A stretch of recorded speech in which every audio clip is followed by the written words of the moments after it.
distribute that, and I know she's going to record it and put it online, and I'm happy to make my handout available with that, just to, I think it's good for people to have it. So I'm going to break this down into a few sections and just talk a little bit about different aspects of corona fatigue, which absolutely is 100% real. I certainly, as a clinician, I'm seeing it now. Parents, kids, teenagers are all reporting that they're getting exhausted, and it's really, really hard to keep going, which is probably part of why there is an uptick, because people are finding it so difficult to keep following the rules. So it's good for us to just regroup, to think about where we are, and to understand what we're going through emotionally, so that maybe it will help us to just kind of get back to where we need to, so that we can end up with school staying open. So the first thing to talk about really is the acknowledgement section of this talk. We have to be able to talk to each other. We have to be able to realize ourselves what it is we're going through, how we're feeling about it, and how it's impacting us. You may have heard this before, but it really does bear saying out loud that we are all grieving as a society and individually as families. Some of us are grieving loss of people, but all of us are grieving the loss of things in our lives that never happened over the last 9 months. And we are in anticipation grieving things that will not happen in the future. Some of those things are huge. I've spoken to so many people who've had weddings canceled, bar mitzvahs and bat mitzvahs canceled, big birthday parties, all sorts of things. I'm sure every single person can think of something that has been lost that's big. But in addition to the big things that we have lost and that may still in the future lose, because this is still continuing for a while, the daily losses of going to lunch with a friend and going to the gym and all the little daily things are real, and they are causing us not only to feel sadness and loss, almost like a death, but they're causing other things as well. So the first thing is that every single person I speak to is telling me that they feel their days are very, very flat and very, very boring. And some people are saying to me, I don't know why I'm feeling like that. I feel that I should be grateful that, my life is not that bad, that some people have it worse. But it's really real, and it's okay to feel like that. And I don't think that you need to feel guilty if you're feeling bored or flat in your days, because really our days have become much less three-dimensional with so many things being restricted. So just knowing that you are kind of in the norm in feeling like that each day is I think sort of comforting, because it's expected. The other thing I think that people are feeling is contributing is sort of related to what I was saying before, that it's hard to feel excited. It's hard to feel anything in the future to look forward to, because we can't really plan our future, in any major way. It's hard to plan travel. It's hard to plan big events. Things are still really just kind of up in the air. And so when you combine waking up every morning and feeling like every day is just a grind, with feeling like that's continuing into the future, at least the near future, it's understandable that we are feeling a lot of feelings that for many of us, we're not used to feeling. I've had many, many people who have never experienced anxiety in their lives, who have never experienced real depression or sadness in their lives, telling me that those are the things that they're feeling. And it's hard to know how to negotiate those. Some people have anxiety and have depression and have experienced them prior to this. Some of those people may even be coping better because some of what they feel is familiar already. For some, it might be making it worse, but for many, many, the majority of people who are not familiar with feeling anxiety or feeling something akin to depression, this is hard to negotiate, that you don't really understand your feelings. But really what's happening is everything that we're going through, all this sort of sense of hopelessness for the future, the boring, the grieving, is causing us internal stress. Our physiological self, our stress hormone, which is the cortisol hormone, is elevated, I think, for everybody because feeling all those bad feelings are very, very stressful. When we feel stress as a person, whether it's you're an adult or a child, when you feel stress, your body goes into this mode of fight or flight or freeze. Those are, we all know fight or flight, but actually it's fight, flight, or freeze. So the fight part of it is something that we really can't do right now. We don't have the ability, because of all the rules and the constraints and the fact that we're not actually in control of where this pandemic is taking us. We can't fight. The flight part of it is that sense of anxiety, that sense of, you know, I have to get away from this, I have to run away, waking up every morning and feeling anxious, which, whether you're, again, an adult or a child, is a real feeling that is something that so many people are feeling. So the third part of it, the freeze part of it, is depression. And the freeze part of it is that you can't fight, you're not fleeing, so you're frozen.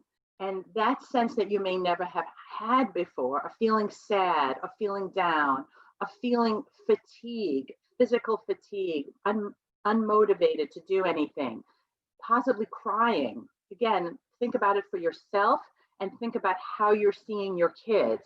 Are your kids showing any signs of anxiety, of sadness, of depression? Even that feeling of boredom, your brain can translate into depression. When you feel bored day after day after day, it could start to feel like depression. So we want to just understand what it is we're feeling before we can start to work on changing it.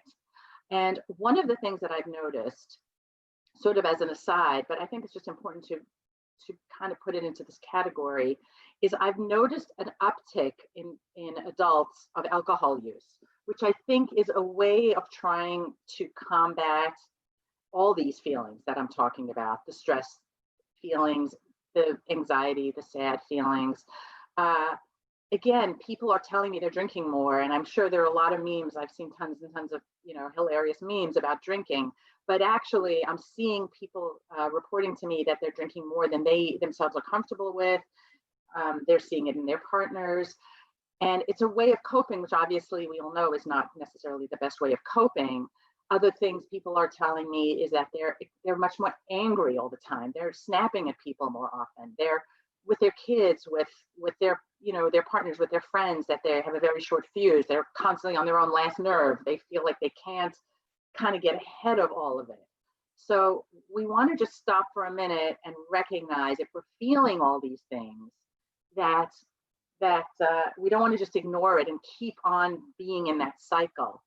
The other thing is, people are talking a lot about kids, you know, and this is a PTA meeting, and of course we want to talk about kids, but actually what I've noticed is that parents are struggling more than kids are. And I want to say that because if you're feeling like that, it's important for you to recognize that in yourself and to be kinder to yourself, perhaps, than you have been. This period of time that we're all going through is an unbelievable burden to navigate for parents, because we have no blueprint. You have never been through a pandemic before with your child. You don't know how to do it, and there's nobody really to advise you because they haven't done it either. And so every single day, parents are trying to make the right choices, the right decisions, do what they need to do, you know, to meet their own kids' needs, to balance it with their own work, to balance it with their own emotional health. It's incredibly hard, and it's okay if you're not feeling okay. It's really okay. The other thing that I think is hard for parents is there's sort of nobody to blame. You know, this is happening to everybody. Everyone's in the same position. There's not a person or an entity. You know, of course, we all have our own ideas of how it started and where the blame is and all that. But in general, it's not like we can fix it. There's nothing that we can point to blame and then fix it. So that sense of not being in control is also another layer that's making many parents feel impatient and angry. You know, we take it out on our kids, we take it out on our partners, we take it out on the school, we take it out at work.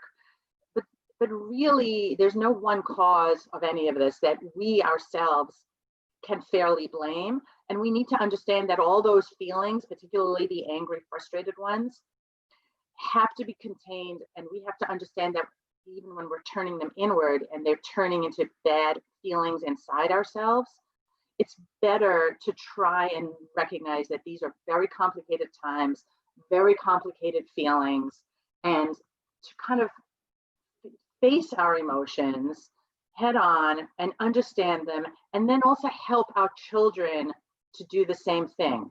So, for example, the one thing that I really want to encourage parents to do is, as we're entering this season, you know, this coming season, the winter, everybody is worried. Everybody is worried about what it's going to be like as the weather gets colder. And we've had, actually, so far, it's been pretty lucky, the weather. You know, we're almost in the middle of November and it's been pretty good. But everybody is worried. Every single person I speak to every day is telling me they're afraid of what it's going to be like when the weather gets cold, and how they're going to feel more isolated and more depressed. And they're worried about their kids, and they're worried about themselves. So the first thing I think, and in particular, you know, if we go back to sort of what Jessica was saying about, we all need to kind of do our part so that school can stay open. You know, we can see in this conversation that we're having how critical it is for schools to stay open, so our kids can have somewhere to go every day, to have that social interaction, to get out of the house, you know, especially as the weather is getting colder. So as hard as it is outside of school to try and maintain, you know, the distancing and the masks and all the things that we have to do, the trade-off of doing that and the trade-off of the struggle of winter is going to be that the schools will stay open, so that we can have, not only for our kids, but even for ourselves, there will be less isolation if as a district schools can stay open. So it's hard to think about that. You know, we want to have gatherings for Thanksgiving and play dates and all the rest of it, but it's just important, I think, to think about what could happen if schools close and how much harder that will be. I mean, it could end up happening anyway, but again, I think, you know, it's important, again, for everyone to do their part, because that's the important part of school staying open, is for everyone, particularly our kids, to have that interaction every day. What you do want to do, though, as we head into the cold weather, is speak as honestly and openly to your child as possible about what might change, what will change, depending on your comfort level, of course, with everything. Kids do better when they know what's coming. They do better when they understand the rules, when they understand the expectations within their family. So you want to, as you start to feel that you have to go indoors less and see people less out, you know, there's not so much outdoor stuff, have very open conversations, even with the little kids, about how things are going to change in this winter, and then how in the spring they will change again. There'll be, you know, more interaction again. Not talking about it, although it's sort of easier not to talk about it, is going to raise your child's stress level, because the unknown is harder for them, and then they fill it with their own anxiety. So it's much better to talk about it. The next really important thing to talk about with your kids now as we go into winter, and this is something that I keep seeing over and over again with families, is to talk about how each family has a very, very different tolerance for risk, depending on many different factors. So, for example, if you, if you're a family that has an at-risk person in your home, or, you know, a grandparent who lives with you or who you want to see all the time, your kids need to understand that perhaps you're going to be stricter as the weather gets colder than, you know, their best friend's family, who may not have that level of risk and who may have a higher tolerance for interactions, either inside or outside. kids, again, they may not like it, but it's important to not confuse what they like with what they understand. They may not like it if you say to them, we're not going to be able to see people as often. They may even get angry. They may even have a fit. They may be mad at you, but that doesn't mean they won't understand. And you want to make sure that as you explain all of this to them, it's sort of similar to, when you talk to kids about, say, TV shows, R versus PG-13 versus PG versus G, that some parents are okay with their child watching a PG-13 show, and some parents are not. They only will let their child watch a G-rated show, in different grades and different ages. And the way you explain to your child that every family is different, and this is how we do it in our family, and these are the reasons why, is similar to how you want to be when it comes to setting up the rules for what you're going to do as the winter months come. Because your child, again, may not be happy about it, but as long as they understand the rules, they are going to be able to learn how to manage and cope with the rules that you're putting in place. They'll get used to it. Kids are very, very good at getting used to things. I think we have seen that over the last 9 months. While most kids aren't thrilled at all about everything that's going on, I would say that as a general rule, and I see a lot of kids, that generally speaking, kids have adapted to everything that they have had to adapt to. For some it's harder, for some it's a little easier, but I would say that the vast majority of kids have been flexible and adaptable to what has been since March, and there's no reason to expect that won't continue. Again, we want to separate out what they like from what they are able to adjust to. So the next thing, both for kids and for adults, is that, again, as we go into these winter months, we want to think about all the different structures that we want to put in place to help people cope better, to help ourselves emotionally do better. So one of the things we know for sure about kids, and also about adults, but especially about kids, is that structure and plans and goals are important. And in a little while, I'm going to talk more about how to sort of structure and plan and goal in real life.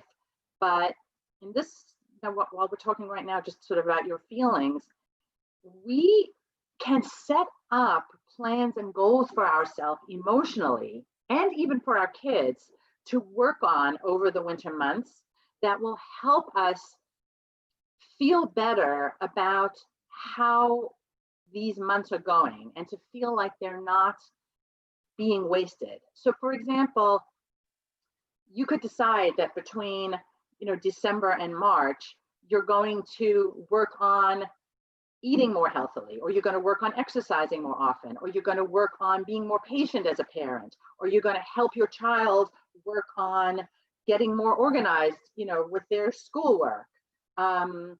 You're going to work on, any number of, I think we all have goals. We all have ideas of what we want to work on to help ourselves, feel healthier, feel more in control, feel that we are accomplishing something on a personal level.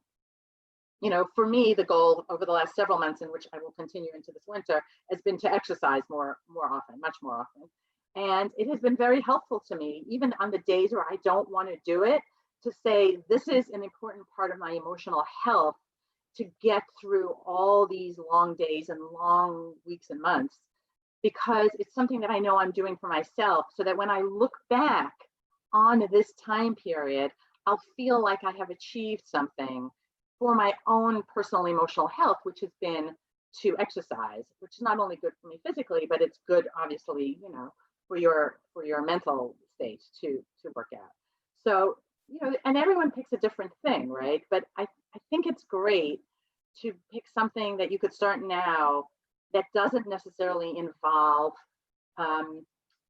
being social and all the other parts of this thing, that are just your own personal goals. And even to work with your child, little kids, probably not so much, but certainly kids starting in 3rd or 4th grade and older, you can talk to them about setting personal goals for themselves that they can work towards, as long as it doesn't become like a nagging, that you're nagging them every day to work on it, but something that you can help them with, and And you could even sometimes do together, you set goals for exercise, for example, that you do as a family, all through the winter.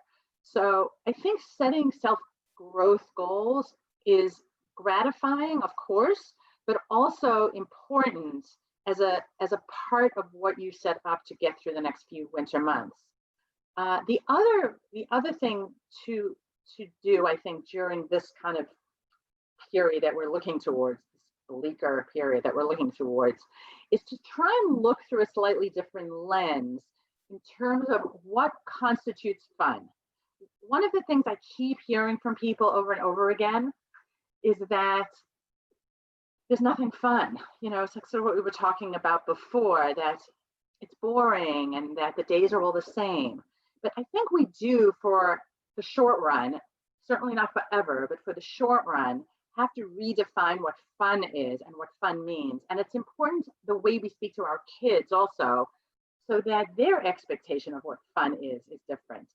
So, for example, we may need to redefine fun as playing board games together, or having family movie night with popcorn together, or going on a nature walk where we look for different colored leaves and then make a collage of them. Maybe fun is different now than what fun was when there were a huge plethora of things to do and places to go and vacations and things, that if we can redefine fun and we can communicate to our kids some of the things that we took for granted, but now we can repackage as fun for them and for ourselves, that I think it will make the next few months a little bit easier. And so it's sort of a little bit about lowering their expectations and your own expectations about what it will look like to be together and enjoy each other's company, which is okay. I don't think it's a bad thing.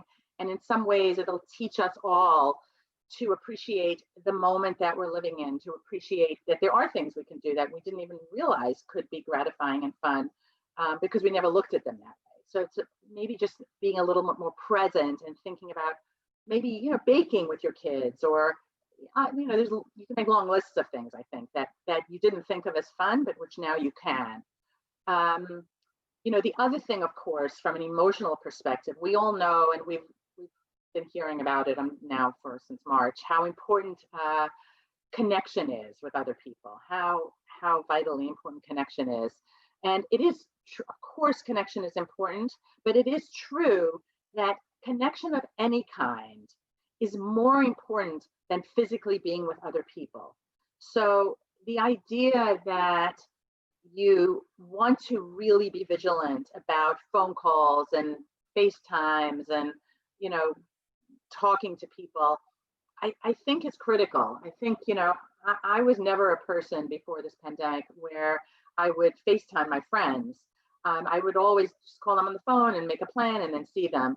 But I've definitely noticed that FaceTiming it can be a very, very intimate and positive experience that, it's not always the case, but definitely I have found that for me, it does a pretty good job of replacing actual physical time with people.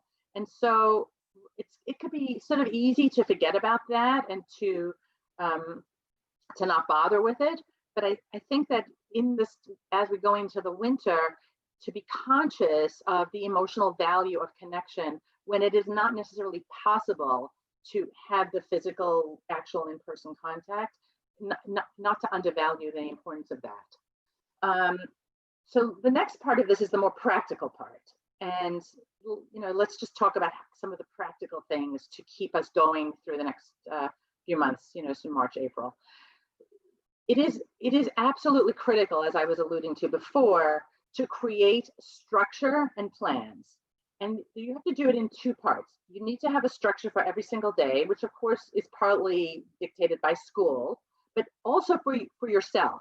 For adults, if you work, that's a structure. But if you don't work out of the house, if you don't have a job that keeps you structured, then setting structure for yourself, especially as the days are shorter and darker and you're not seeing people as much, it's very important to have a rhythm to every single day, to get up at the same time, to plan for what you're going to do that day. If you have to, if it's hard for you to do that, if you're not someone who's great at planning, make a calendar, put things on the calendar, and make sure that you are creating a rhythm to every single day.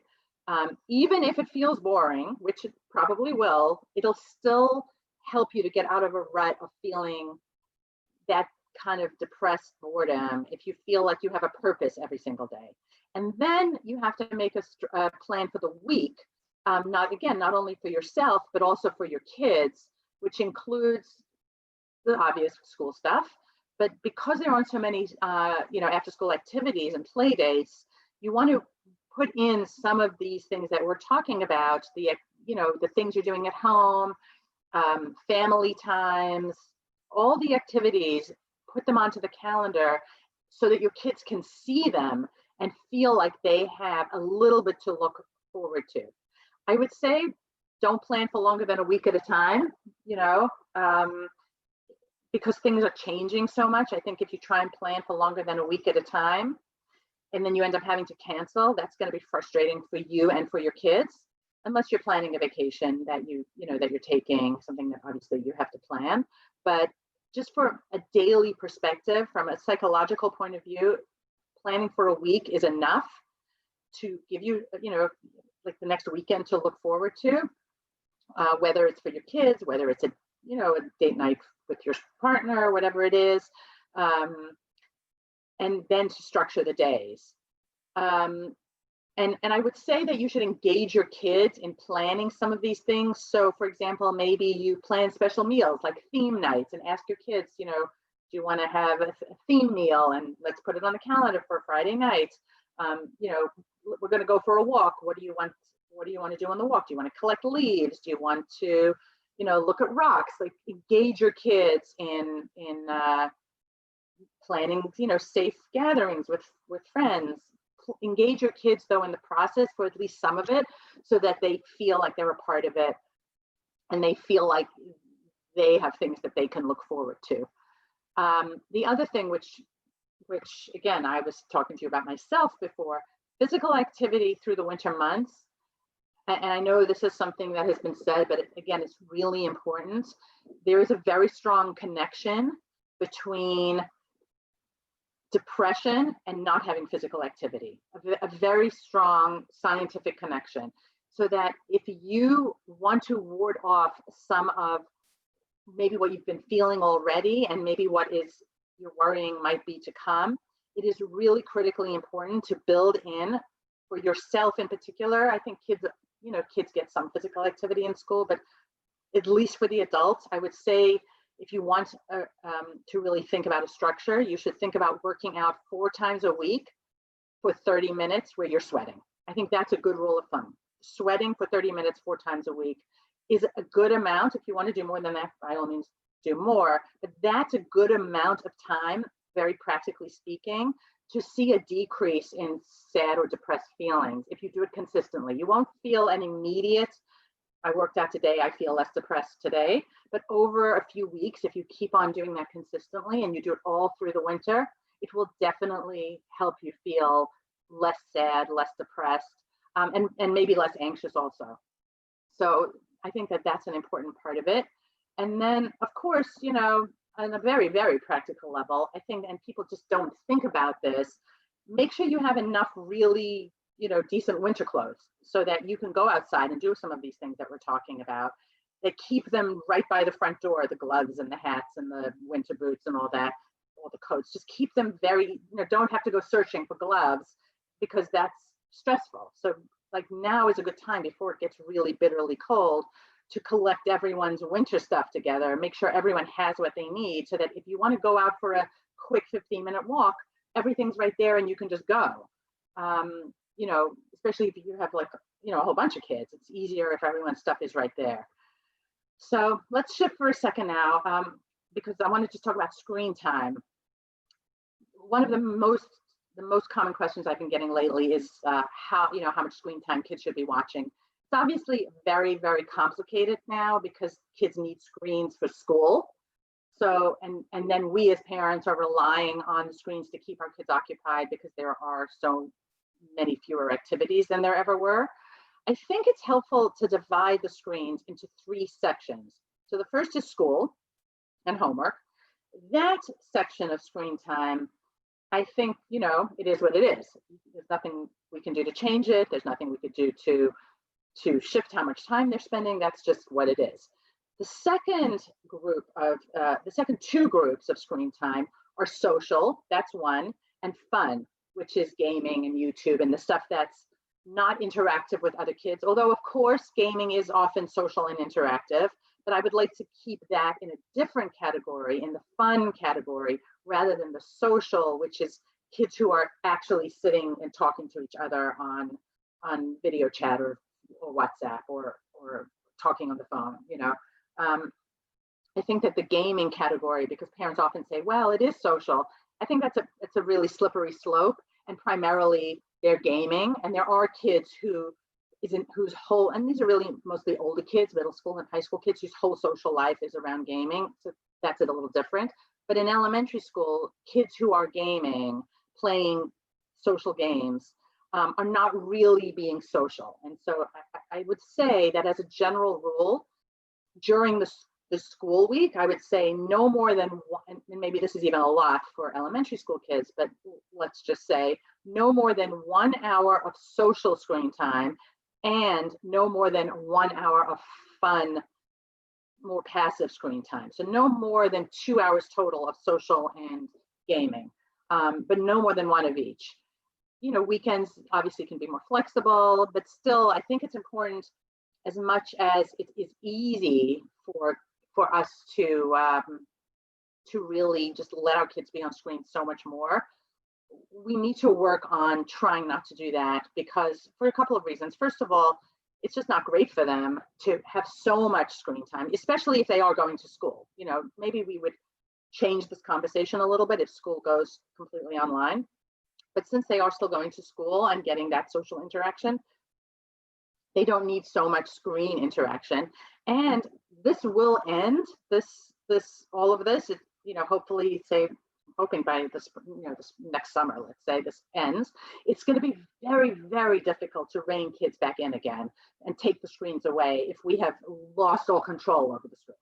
So we want to keep that in mind as well, particularly for elementary school kids, that we don't want them on their screens for hours and hours now for months at a time, because eventually we will want them off and it'll be hard to get them off.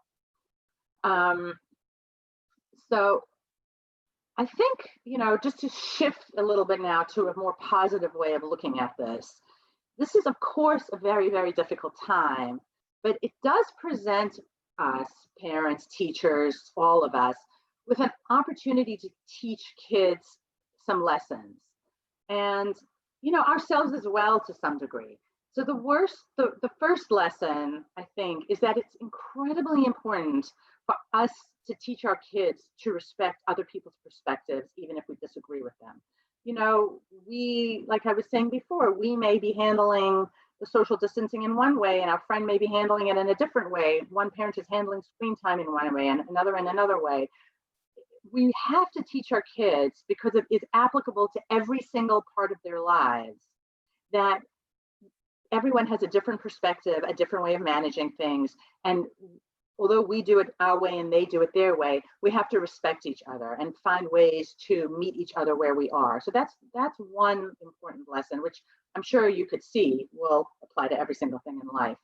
The other lesson to teach our kids, the second one, is that we have to be patient with an imperfect system. This pandemic has taught us that it's not always possible in life to know exactly how to handle every single thing that we come up against. That the system tries very hard, whether it's school, whether it's a job, whether it's the way we are running our home, the system cannot be perfect when we are dealing with something that is so new and unknown.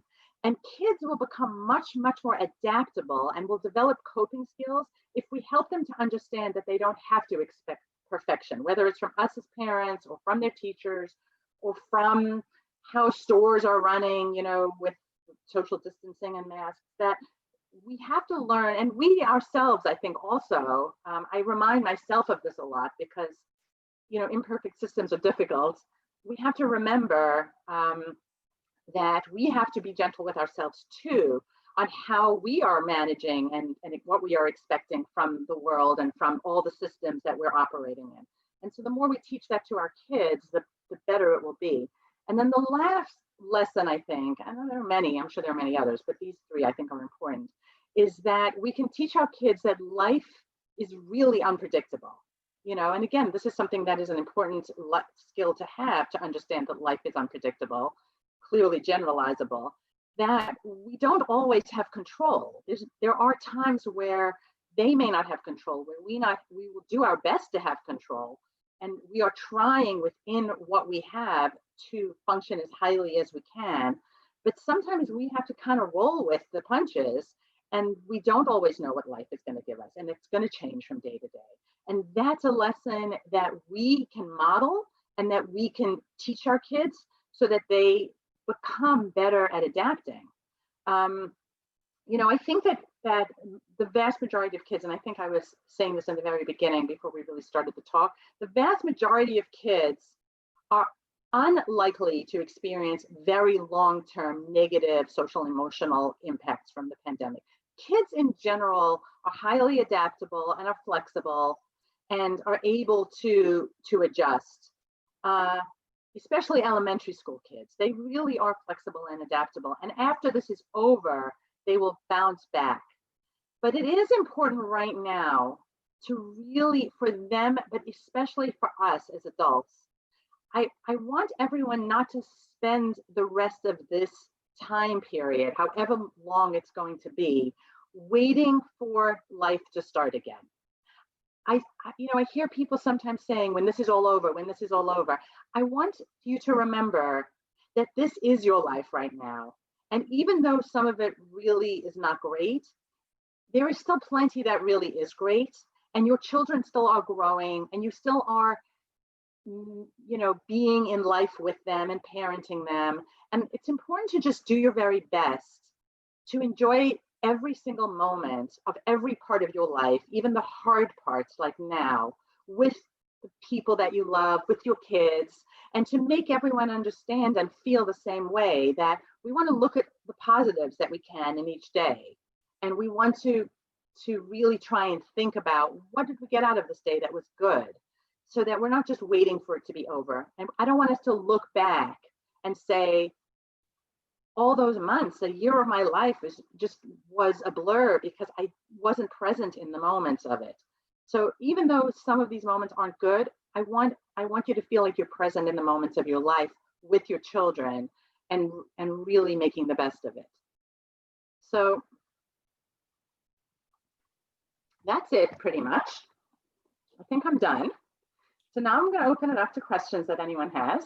Wow, thank you so much, Dr. Bartell. You gave us a lot to think about, and so much reassuring information in there as well. So if anybody has a question, feel free to take yourself off mute, or type in. You can message me to just say I have a question, or you can post your question to me in the chat, and I'll relay it to Dr. Bartell, whatever you wish. But just to kick us off, Karen and I have a list of questions that we can get started on. I think you've actually addressed a lot of stuff that was in the gist of these questions, so we'll try to get at some new information in the way we ask them. Karen, you want to kick us off? Absolutely. If I can just find my sheet that just disappeared off of my computer, of course. I apologize. I think one of the you talked a little bit about how we can prepare our kids for some of the unknowns in a way that they can adjust to it. What are some of the signs, though, that we should be looking for as parents to identify some of the challenges that our kids may be having, where they can't necessarily communicate what those feelings are, but that we can help them to mitigate some of those concerns that they have? Great. Yeah, that's a great question. Thank you. So the two categories that we were talking about, and the main categories, are anxiety and depression. Little kids, elementary school age kids, are more likely to show signs of anxiety than they are of depression. So let's start with that. Anxiety in a young child. Now, let's just say, in general, when kids are going to have anxiety unrelated to the pandemic, just in general, you usually start to see signs of it in 3rd or 4th grade. I would say that if you have a 3rd or 4th grader and you're starting to see signs of it, it's possible that they were going to develop those anyway, and that all this yucky stuff that we're going through was a trigger, but not a cause. So that's just one way to look at this, that it's possible that when this is over, if your child still has signs of anxiety, you should consider that it's not from the pandemic, but that the pandemic was just the catalyst for something that was going to happen. Some kids are going to have anxiety because of it, because of things related to it. The social isolation, things like that. The signs to look for are kids who are worrying more, just worrying about everything, not necessarily only about this pandemic, but who are just generally starting to be worried about everything. They're worried about noises in the night. They're worried about getting their homework done. They're worried about when they're going to see their friends. They're developing fears. Kids who are having trouble sleeping.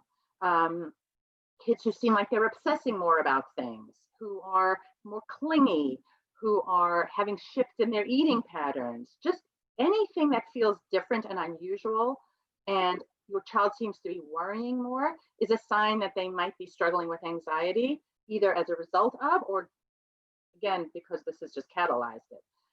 It's unusual for kids to be depressed, truly clinically depressed in elementary school, but it is possible.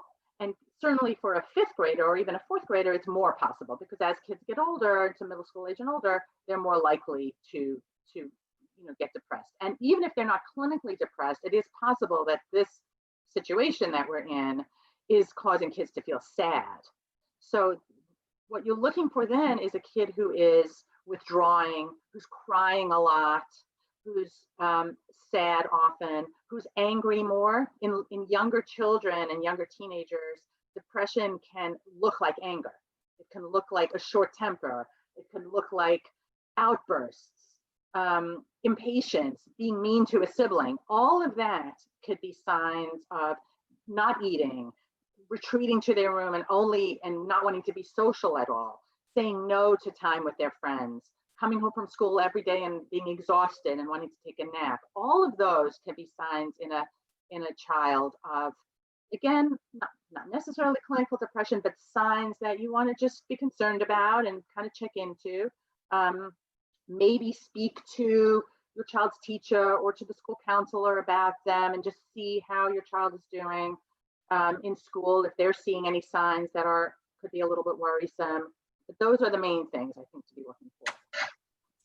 Thank you. Mrs. O'Donnell, our school guidance counselor, is in the meeting and has a comment or question. Sorry, I'm late. I apologize. Hi, Dr. Bartell. Nice to see you. Yeah. I have a comment. Thank you. I'm sorry I missed the beginning half, and I see it's being recorded, so I hope to catch up. And I will be sharing these comments with the faculty so that they're aware of the meeting and your comments. But I wanted to let you know that in school, we are doing different things to help the students because they can't interact. So I've done lessons in all the classes already, but with the older kids, 2, 3, 4, and 5, I've focused on big feelings, small feelings, breathing board, how they can be resilient, who they can reach out to if they're having difficulty with certain things. So we are covering topics that are always important for kids to know, but definitely with more of an emphasis on that for this year, specifically with the pandemic, as well as we're doing Gratitude November. So every day the kids, I have kids, older kids, 4th and 5th grade kids, and they, do a little video and they talk about, like for example, today was Thankful Thursday, tomorrow will be Fun Friday. So we are trying to bring it back to the basics. The more they're kind, the more they're happy for what they just have in the moment, like you mentioned, present, how all the research does lead to, does show that you have a happier life, right, when you're consistent. So little things that we're doing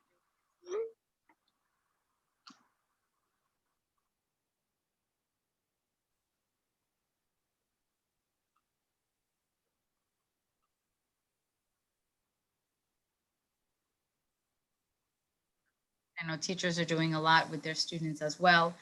But any other ideas that you have for me that I can share with Dr. Cohen, I'm happy to follow up with that.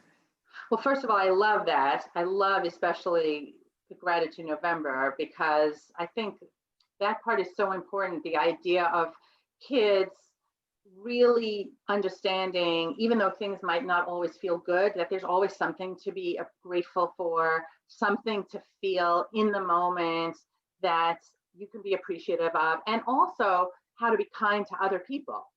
So that's just great. I love that so much. I probably, I mean, I can't even really think of anything to add to what you're saying. It sounds fantastic to me. And hopefully you're communicating it to the parents so they know everything that you're doing in school, because it's such really great stuff.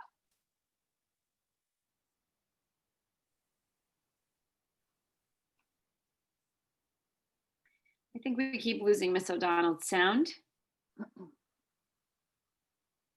Is that just me? I will have Dr. Cohen, I'll make sure that Dr. Cohen shares that with the parents as well. Yeah, it's really, it's really great. It's fun. I'm Yeah. turning into a writer. That's awesome. Trying to figure it all out. So we're all trying to figure it out. And that's, I think, part of it as well, is that for all of us, and I hope that's part of what I was conveying, is that this is new for all of us as kids, as adults. It's new for everybody. None of us really have navigated this before, and we're just all doing our best. Yeah. Thank you. Thanks, Mrs. O'Donnell. Dr. Bartell, you talked about some of the signs that we should be looking for, things that might be concerning, things that we should check into and talk to our kids about. One thing I've noticed, even with adults, is that it's hard to have honest conversations about how you're feeling. It almost feels like the question, "How are you?" as an opening line of discussion is completely insufficient and totally too much at the same time. Like, how do you even answer that question anymore? So what are some good ways to open up conversations and get people talking honestly about their feelings, kids and adults, that we may not necessarily have thought of yet? Yeah, well, yes, and I think you're right. I think that it is a very, very difficult time to be asking people how they feel, and it is a loaded question. I would say the first thing is talk to people that you feel comfortable with. That's the first thing. If you want to have meaningful conversation, really ask people how they're feeling and be able to talk about how you're feeling. You want to start with the people that you feel most comfortable and safest with, which is generally your closest friends. I think that it's a hard time to talk. I think that also the whole climate that we've been living in with the election has added to what you're talking about, that it's been very, very hard. Everyone has different views on the pandemic. Everyone had different views on the election, I guess still does.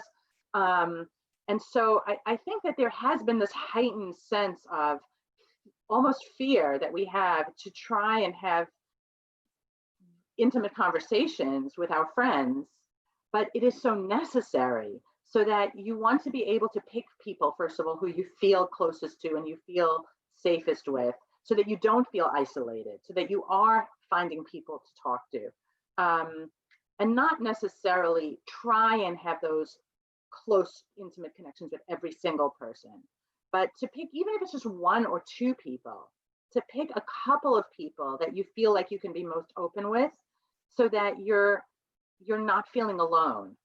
I think on a very practical level, you can't necessarily talk to everybody openly, especially if you don't know what their viewpoint is on different subjects. But I do think it's important to make that effort to talk to people that you are closest to. And I know for myself that I have been making a very concerted effort to connect with my closest friends, 2 or 3 closest friends over the last few months, so that we can have sort of an interchange of just complaining sometimes, or just sharing how we feel. But I'm not expecting to be able to do that with everybody, and I'm not expecting everybody to do that with me. Does that make sense? Definitely. And when it comes to your kids, what are some ways to get kids to open up?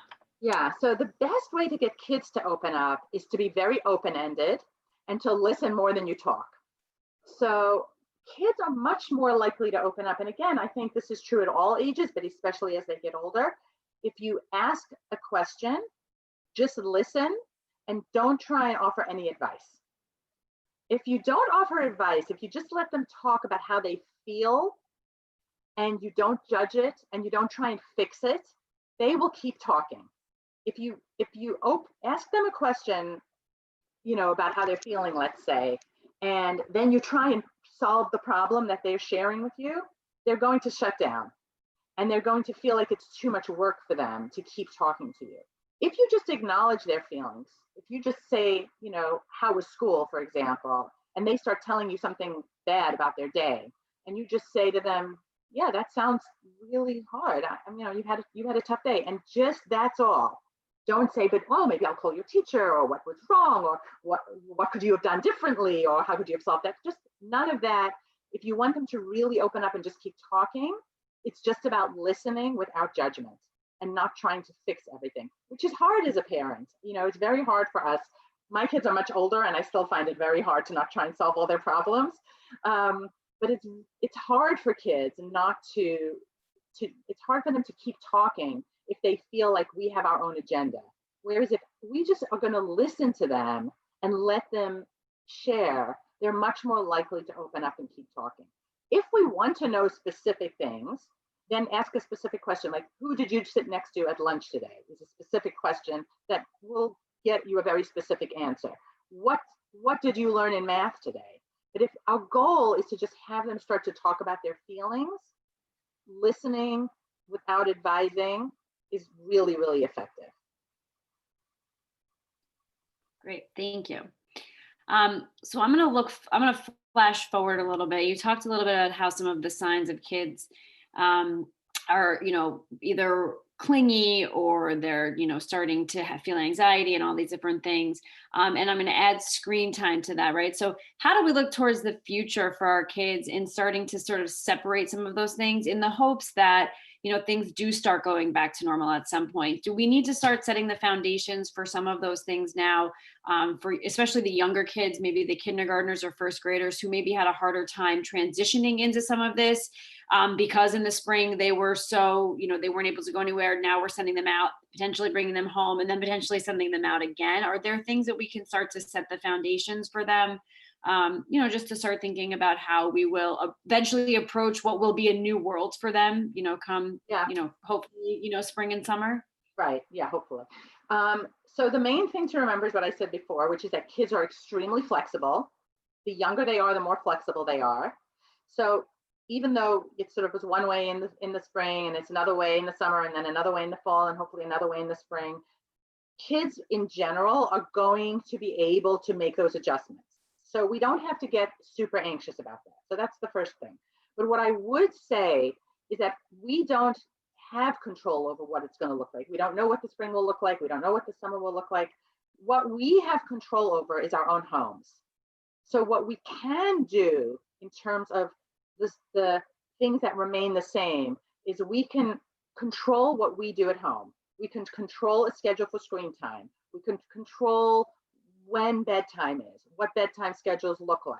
We can control what every single morning looks like. We can control the things in our homes that we have control over, the rhythm of the way our family works, how a weekend works, what our expectations are for our kids in terms of their behavior, in terms of consequences for negative behaviors, in terms of what we allow them to do when it comes to screen time or when it comes to video games. Or there is a lot that we do have control over, and if we continue to keep control over the things that we can, then everything else, even if it changes, it will change within the safe structure that we've created for our kids. And that's the most important thing. So even if school keeps changing and changing and changing, because that's just what it is right now, and there's nothing we can do about it. If your child knows what time bedtime is, what breakfast looks like, what chores they have, how much screen time they're allowed every day, how you expect them to treat their siblings, how love looks in your family and how expressions of emotion look in your family. If you are able to maintain those structures and rules and that infrastructure, everything else will be okay and your kids will be fine. I've got a follow-up actually to that. So you sort of Yeah. brought up a point that I don't think we've talked about, and that's on the discipline side of things. Mhm. I think there are, rules may have gone out the window, right? For a lot of families in, just here, have your iPad. I can't handle this right now because I have to get on a conference call. And no matter if you throw a tantrum or not, here's your whatever to sort of end that. Are there tactics or, suggestions you have as we now try and to maybe right the wrongs that some of us, or traps that some of us may have fallen into during this unprecedented time? Well, let's say this to start. I don't think what you're doing is righting wrongs. I think that everyone has coped the way they have had to cope, and that's going to continue. And I don't want anyone to feel like what they've done is wrong. If you're a parent who had to be on a conference call, whether it's because you're in the PTA or because you had to work, and you had a meeting with your boss and you had to give your child an iPad, that is perfectly okay. And I don't want people to feel guilty or bad. I don't want people to feel that they have ruined their children because they gave them a little too much iPad. That is just not the case. And that is way too much pressure for parents to be putting on themselves. You are doing the very best you can. I am absolutely positive that you are. And if that is not perfect, which it will not be for anybody, that's okay. What you do want to do is that during those times where you can put more structure in place, where you can, do more effective consequencing and more effective disciplining, then do it then. If you find that weekends are a time where you can be more structured and more disciplined and kind of regroup and then start the week over again, then that's fine to do that. If you feel that things are easier now, you've been able to get your babysitter back, and so you could go work upstairs in your office, and so your babysitter can be there with the kids. Tell your babysitter you're not allowed to have screen time, most of the day. It's okay to start doing things over again. You haven't ruined your child. No kids are ruined. There is never, ever a time in parenting, never, not at any age, where it is too late to do things differently. And this is certainly not too late. And you just keep regrouping, you keep doing the best you can, you keep parenting sometimes to, your best self and sometimes to your least best self, and your kids are going to be fine as long as you always have as your goal to do the best you can under the circumstances that you're in. Thank you, Dr. Bartell. We have time, I think, for one more question. I know we're already over. I had a quick question, Jess. Yep. I'm sorry. Pass it over to you, Kathy. I'm late to joining. I'm sorry. I was finishing up dinner with the kids, but one of the things that my kids were saying, I have 3 of them, one in middle school and then 2 in elementary, and they're all worried because they hear so much about maybe we're going to shut down again. Maybe you touched on this earlier. I apologize if I'm having to repeat it, but how do we prepare these kids for a second shutdown? So we did, Jessica actually talked about it a little earlier. And Okay, I'm sorry. No, that's okay. Nothing to apologize for. You were feeding your kids. Much more important than being here. Don't worry. And they took ridiculously long to eat. So okay. I'm sorry. That's okay. No worries at all. It sounds like there is nothing decided yet, and it is a possibility, but it's still up in the air, which I think is the fundamental issue, is that the unknowns are so difficult for all. Yeah. It's the unknowns. And so I think part of what is incredibly important for kids now in this time, and a lesson that we want to teach them for now and for the future, is that sometimes in life there are unknowns, and that we do our best to prepare, but sometimes it's okay as a parent to say, I don't know the answer, and maybe no one knows the answer yet. And as soon as we get the answer, I promise you will be the first to know, and we will figure it out. And then if it happens, if there is a shutdown again, we can have another meeting if there's a shutdown again and talk about the shutdown. But if it does happen, the important thing is to just do your very best to keep your kids as structured as possible, and to keep that outside of school infrastructure that we were talking about. So to keep their life as normal as you can keep it within this unusual time. but not to expect that it's going to be perfect, not to expect that they're going to behave perfectly, not to expect that they're going to be happy about it. And we just have to do our best to roll with it. Again, this is not something, I think if there is a shutdown, it is not going to be the same as last year. Well, I agree with you on that. And I think Everyone has yeah. ramped up better. Everybody has, we have, the schools have, everybody's the ramped up. schools have for sure. Yeah, exactly. So I think you could say that to your kids very comfortably, Right. that it's not going to be the same as March, which was really, really stressful for everybody because it was so abrupt and so traumatic for everybody because no one had a choice and it happened so suddenly. It's not going to be like that. And I think you can comfortably say that to your kids. But again, that doesn't mean it's going to be fabulous for anybody, for kids, for teachers, for anybody. But we will kind of rally together. Everybody will rally together and do the very best they can. Does that help? Yes. Yeah, thank you. And Kathy, and for those of you who are on the meeting now, I'm looking at the attendee list and seeing that most of the people here aren't the same people as the people who were here at the start of the meeting. Just to reiterate, if you've heard rumors about school closures, they are just that, they are rumors. Our Board of Ed and our central administration remain very committed to keeping all of our schools open as long as possible for as much of the year as possible. And we'll do everything in their power to keep it that way. So what we know now is that Roslyn closed all of their schools for today and tomorrow because they had what they considered uncontained spread. Their contact tracers were overwhelmed.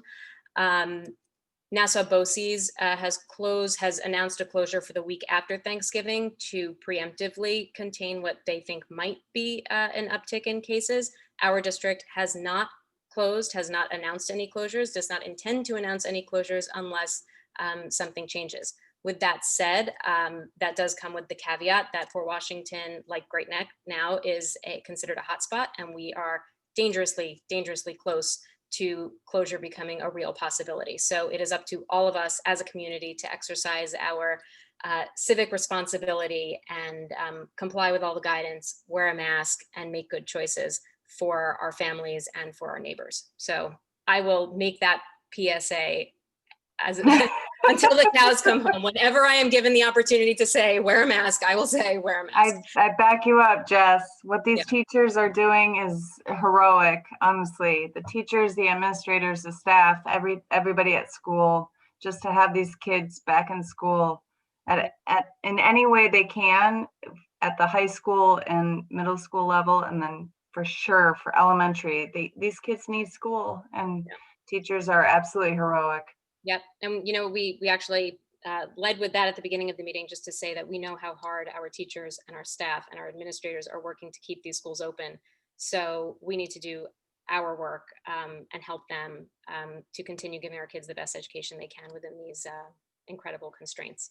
So with that, we do have a couple of PTA announcements, but before that, I want to thank Dr. Bartell for being with us tonight, for all of this fantastic insight and advice. You've given me so much to think about and different things to try in my own house. So thank you.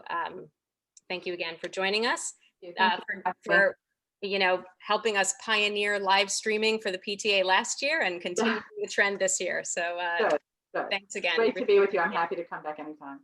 Thank you, Dr. Bartell. I'm going to say goodbye to you guys. Yes, you don't need to hear our announcements. Bye. But the rest of you, please stay on. We just have a few quick announcements. Don't forget about early dismissal tomorrow. Kindergarten walkers are being dismissed at 10:55, first grade walkers at 11, all other walkers at 11:10, and the buses will be dismissed at 11:05 a.m. That's the standard schedule for early dismissal. So you'll see that schedule come up again next Friday on November 20th, which is also a Spirit Day. This Saturday morning is our second cooking lab workshop in our series, our international cuisine series. This is a French family brunch. It's not too late to sign up. So the link for registration is on the PTA website. Please sign up and enjoy a delicious French family brunch with a cooking lab. Evening parent-teacher conferences for in-person students are next Thursday, November 19th. You can contact your teacher with questions. Fully virtual families will be hearing from the fully virtual administrators about that if you haven't already. And please keep an eye out for some information about a really fun holiday bingo event, a family bingo on December 13th for the whole school. You'll be seeing some news about that shortly. Thank you to everybody who joined tonight. Appreciate it. And stay safe, stay well, wear your masks, make good choices. Thanks for joining. Bye, Thanks, everyone. Jess. Bye, everyone.